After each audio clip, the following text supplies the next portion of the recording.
പിതാവിൻ്റെയും പുത്രൻ്റെയും പരിശുദ്ധാത്മാവിൻ്റെയും നാമത്തിൽ ആമേൻ. ഈശോ മിശിഹായിക്ക് സ്തുതിയായിരിക്കട്ടെ. യേശുവിൽ സ്നേഹം നിറഞ്ഞ സഹോദരങ്ങളെ എല്ലാവരെയും ദൈവവചന ധ്യാനത്തിലേക്ക് നമ്മുടെ കർത്താവായ യേശു ക്രിസ്തുവിൻ്റെ നാമത്തിൽ സ്വാഗതം ചെയ്യുന്നു. നമ്മുടെ കർത്താവ് ഈശോ മിശിഹ എല്ലാവരെയും സ്വർഗം തുറന്ന് അനുഗ്രഹിക്കട്ടെ എന്ന് പ്രാർത്ഥിക്കുന്നു.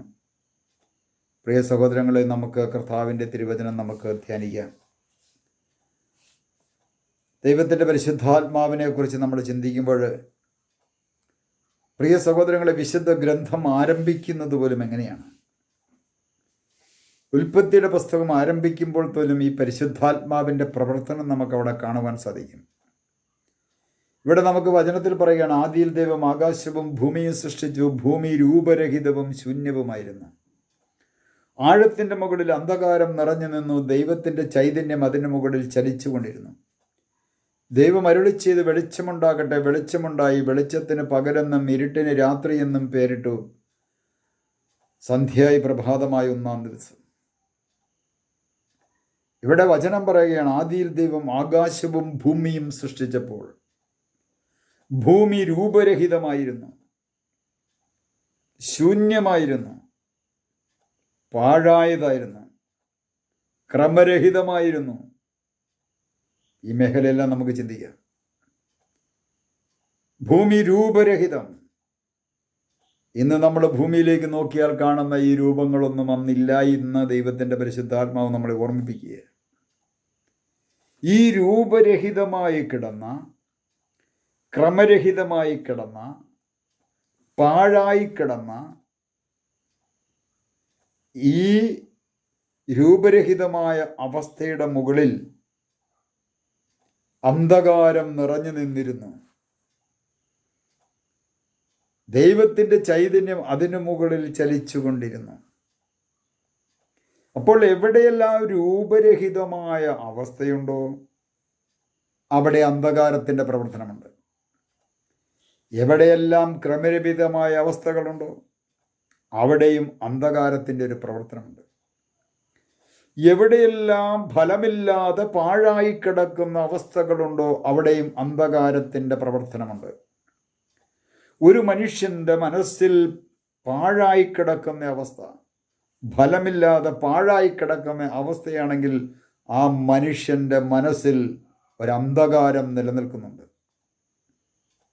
അതുപോലെ തന്നെയാണ് കുടുംബം, അതുപോലെ തന്നെയാണ് ഇടവക, അതുപോലെ തന്നെയാണ് രൂപത, അതുപോലെ തന്നെയാണ് സഭ. ഇവിടെയെല്ലാം പാഴായി കിടക്കുന്ന അവസ്ഥ, ക്രമരഹിതമായി കിടക്കുന്ന അവസ്ഥ, നന്മയില്ലാത്ത അവസ്ഥ, നന്മ പ്രവർത്തിക്കാത്ത അവസ്ഥ, സ്വന്തം കാര്യത്തിന് വേണ്ടിയിട്ട് നെട്ടോട്ടമോടുന്നു, സ്വന്തം കീശ വീർപ്പിക്കുവാൻ വേണ്ടി, പോക്കറ്റിലേക്ക് പണം സമ്പാദിക്കുവാൻ വേണ്ടി മനുഷ്യൻ ഓടിക്കൊണ്ടിരിക്കുന്നു. മറ്റുള്ളവരിൽ നിന്ന് ഏതെല്ലാം തരത്തിൽ പിരിവുകൾ വാങ്ങിക്കൊണ്ട് എൻ്റെ പോക്കറ്റ് നിറയ്ക്കാമെന്ന് മറ്റുള്ളവർ നോക്കുന്നു, നേതാക്കന്മാർ നോക്കുന്നു. അടിമകളുടെ പണം വാങ്ങിച്ചുകൊണ്ട് സുഖജീവിതം നയിക്കുവാൻ വേണ്ടി ഉടമകളും ജീവിച്ചു കൊണ്ടിരിക്കുന്നു. ഇന്ന് നമ്മുടെ സമൂഹത്തിൽ നടന്നുകൊണ്ടിരിക്കുന്ന ഒരു പക്ഷെ ഇവിടെ നമുക്ക് കാണാൻ സാധിക്കും, ഇവിടെയെല്ലാം ഒരു അന്ധകാരത്തിൻ്റെ പ്രവർത്തനമുണ്ട്. എന്നാൽ പ്രിയ സഹോദരങ്ങളെ, ദൈവത്തിൻ്റെ പരിശുദ്ധാത്മാവ് അതിന് മുകളിലുണ്ട് എന്ന് ദൈവത്തിൻ്റെ വചനം നമ്മളെ പഠിപ്പിക്കുന്നു. ദൈവത്തിൻ്റെ ചൈതന്യം അതിന് മുകളിൽ ചലിച്ചുകൊണ്ടിരുന്നു. പിന്നീട് ദൈവത്തിൻ്റെ സൃഷ്ടിയെല്ലാം എങ്ങനെയായിരുന്നു? ആ ദൈവത്തിൻ്റെ ചൈതന്യം, ആത്മാവ്, പ്രൊട്ടസ്റ്റന്റ് ബൈബിളിൽ ഇപ്രകാരമാണ്, ദൈവത്തിൻ്റെ ആത്മാവ് അതിന് മുകളിൽ ചലിച്ചുകൊണ്ടിരുന്നു എന്നും, പീവോസെ ബൈബിളിൽ ദൈവത്തിൻ്റെ ചൈതന്യം അതിന് മുകളിൽ ചലിച്ചുകൊണ്ട് രണ്ടും ഒന്ന് തന്നെയാണ്. റൂഹ, ആത്മാവ്, ചൈതന്യം, പരിശുദ്ധാത്മാവ് ചലിച്ചുകൊണ്ടിരുന്നു. പിന്നീട് ദൈവം പറയുകയാണ്, വെളിച്ചമുണ്ടാകട്ടെ. എന്തിൽ നിറഞ്ഞ്? ചൈതന്യത്തിൽ നിറഞ്ഞു നിന്നുകൊണ്ട്, ആത്മാവിൽ നിറഞ്ഞു നിന്നുകൊണ്ട് ദൈവം പറയുമ്പോൾ അതെല്ലാം അതുപോലെ സംഭവിച്ചു കൊണ്ടിരുന്നു. പ്രിയ സഹോദരങ്ങളെ, ഇതേ ആത്മാവിനെയാണ്, ആ ദൈവത്തിൻ്റെ കൂട്ടായ്മയിൽ ഒന്നായിരിക്കുന്ന ദൈവം തന്നെയാകുന്ന ആത്മാവിനെയാണ് ദൈവം നമ്മുടെ ഓരോരുത്തരുടെയും ഹൃദയത്തിലേക്ക് അയച്ചിരിക്കുന്നത് എന്ന് സത്യം ഓരോരുത്തരും ഒന്ന് തിരിച്ചറിയണമേ. അതുകൊണ്ടാണ് 1 യോഹന്നാൻ 4:4 പറയുന്നത്, നിങ്ങളുടെ ഉള്ളിലുള്ളവൻ ലോകത്തിലുള്ളവനേക്കാൾ ശക്തനാണ്. ലോകത്തിലുള്ളവൻ ആരാ? സാത്താനാണ്, പിശാചാണ്. കാരണം ലോകം മുഴുവൻ പിശാചിൻ്റെ സാത്താൻ്റെ കരവലയത്തിലാണ്. എന്നാൽ കുഞ്ഞുമക്കളെ, നിങ്ങളുടെ ഉള്ളിലുള്ളവൻ ലോകത്തിലുള്ളവനേക്കാൾ ശക്തനാണ്. ഈ ലോകത്തിലുള്ള ദുരാത്മാവിനേക്കാളും ശക്തനാണ് ദൈവത്തിൻ്റെ പരിശുദ്ധാത്മാവ്. അപ്പോൾ ശക്തനായവനെ വേണോ ശക്തനാകാത്തവനെ വേണോ എന്ന് ഓരോരുത്തരും തീരുമാനിക്കുക. ഇവിടെ വചനം അതുകൊണ്ട് വളരെ വ്യക്തമായിട്ട് പറയുകയാണ്. ഉൽപ്പത്തി ദിവസം 1-2 തിരുവചനം വായിക്കുമ്പോൾ നമുക്കിത് കാണുവാൻ സാധിക്കും. ദൈവത്തിൻ്റെ ചൈതന്യം അതിൻ്റെ മുകളിൽ, അന്ധകാരത്തിൻ്റെ മുകളിൽ. അപ്പോൾ അന്ധകാരത്തിൻ്റെയൊക്കെ മുകളിൽ ദൈവത്തിൻ്റെ ചൈതന്യമുണ്ട്. ആ ദൈവത്തിൻ്റെ ചൈതന്യം അന്ധകാരത്തിലേക്ക് ഇറങ്ങി വന്നാൽ, അന്ധകാരം എന്ന് പറയുമ്പോൾ തിന്മയിൽ ജീവിക്കുന്ന അവസ്ഥയാകാം, അല്ലെങ്കിൽ പാഴായി കിടക്കുന്ന അവസ്ഥയാകാം, അല്ലെങ്കിൽ രൂപരഹിതമായി കിടക്കുന്ന ഒരവസ്ഥയാകാം. ഈ അവസ്ഥയുടെ എല്ലാം മുകളിൽ ഒരു അന്ധകാരമുണ്ട്. ഇന്ന് തകർന്ന കുടുംബ ബന്ധങ്ങളുടെ മുകളിൽ ഒരു അന്ധകാരമുണ്ട്. ദുശീലങ്ങൾക്കും ദുസ്വഭാവങ്ങൾക്കും അടിമപ്പെട്ട് കഴിയുന്ന വ്യക്തികളുടെ മുകളിൽ ഒരു അന്ധകാരമുണ്ട്. തഴക്കദോഷങ്ങൾക്ക് അടിമപ്പെട്ട് കഴിയുന്ന വ്യക്തികളുടെ മുകളിൽ ഒരു അന്ധകാരമുണ്ട്. വെറുപ്പും വിദ്വേഷവും വാശിവൈരാഗ്യവുമായിട്ട് നടക്കുന്ന വ്യക്തികളുടെ മുകളിൽ ഒരു അന്ധകാരമുണ്ട്.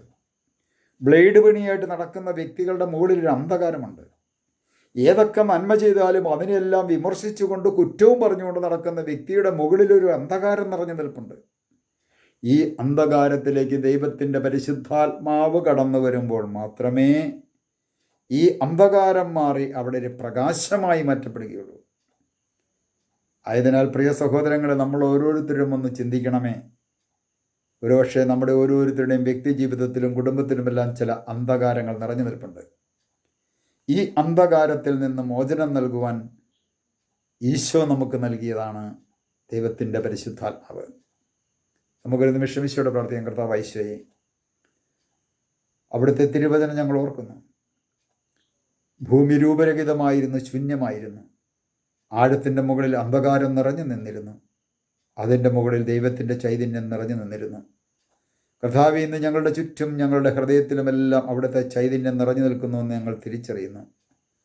ആ ചൈതന്യത്തിൽ ജീവിച്ചുകൊണ്ട് അങ്ങയെ മഹത്വപ്പെടുത്തി അങ്ങേക്ക് സാക്ഷികളായി ജീവിക്കുവാൻ ഞങ്ങളെ ഓരോരുത്തരെയും ആത്മാവിനാൽ നിറച്ച് അനുഗ്രഹിക്കണമേ, അഭിഷേകം ചെയ്യണമേ. പിതാവിൻ്റെയും പുത്രൻ്റെയും പരിശുദ്ധാത്മാവിൻ്റെയും നാമത്തിൽ ആമേൻ. പ്രൈസ്